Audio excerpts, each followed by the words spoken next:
Bapak, Ibu, dan saudara sekalian, firman Tuhan akan kita renungkan dari Lukas 3 ayat 21-22 demikian. Ketika seluruh orang banyak itu telah dibaptis dan ketika Yesus juga dibaptis dan sedang berdoa, terbukalah langit dan turunlah Roh Kudus dalam rupa burung merpati ke atasnya. Dan terdengarlah suara dari langit, "Engkaulah anakku yang kukasihi, kepadamulah aku berkenan." Saudara, engkaulah anakku yang kukasihi, kepadamulah aku berkenan, mengingatkan kita kepada perintah Tuhan kepada Abraham agar mempersembahkan Ishak. Di dalam Kejadian 22 ayat 2 tertulis, "Ambillah anakmu yang tunggal itu, yang engkau kasihi, yakni Ishak. Pergilah ke tanah Moria dan persembahkanlah dia di sana sebagai korban bakaran pada salah satu gunung yang akan kukatakan kepadamu."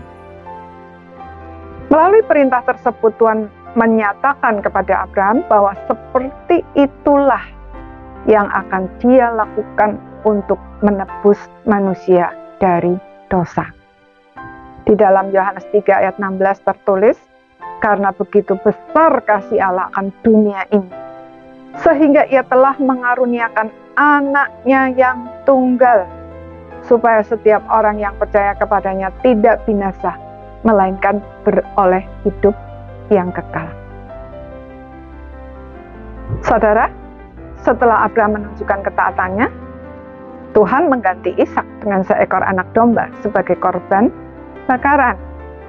Anak domba itu sendiri merupakan gambaran dari Yesus Kristus, Sang Anak Domba Allah yang dikorbankan di atas salibnya. Selain itu, penderitaannya di atas kayu salib juga disimbolkan dengan baptisan yang diterimanya pada saat itu. Dengan kata lain, semua yang terjadi saat itu menunjukkan bahwa Tuhan Yesus sedang menggenapi nubuat tentang dirinya satu persatu, sampai akhirnya dia menyelesaikannya di atas kayu salib, mati, bangkit, dan kembali ke dalam kemuliaan. Sayang sekali, tidak semua orang yang melihat semua yang terjadi itu, bahkan para ahli Taurat dan orang-orang Farisi yang setiap hari berkutat dengan kitab suci, mampu menghubungkan nubuat-nubuat yang mereka pelajari itu dengan apa yang terjadi dan memahaminya. Hanya orang yang percaya dan menerima Dia sebagai Mesias yang dijanjikan itulah yang mampu memahami maksud Tuhan. Dengan kata lain, kita harus percaya dulu, baru bisa paham.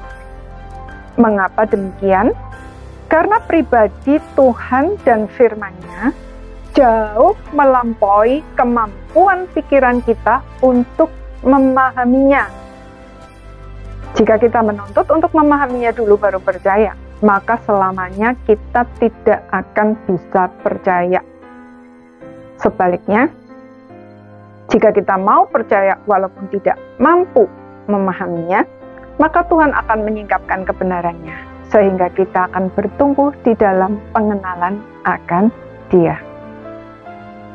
Tuhan Yesus berkata, "Berbahagialah mereka yang tidak melihat, namun percaya." Jadi, maukah kita percaya? Amin.